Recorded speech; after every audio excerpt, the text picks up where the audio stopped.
কৃপাই কেবলম।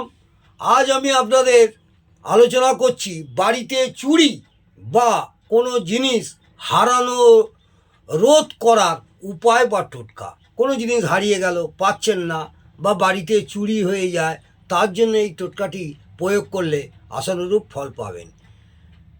একটি লোহার ছুরি নেবেন। ছুরিটি ছোট আকারের একটা ছুরি নেবেন।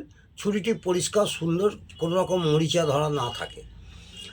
আর মহিলারা যে হাতে নোয়া পড়ে সেই নোয়া নেবেন। কোনো মহিলার হাতের নোয়া অর্থাৎ লোহার নোয়া একটি নেবেন।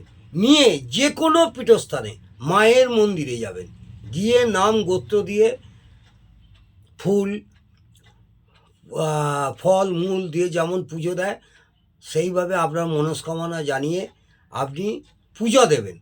দিয়ে এসে কি করবেন, এক টুকরো গোলাকৃতি কাঁচ নেবেন। গোলাকৃতি কাঁচের বল পাওয়া যায়।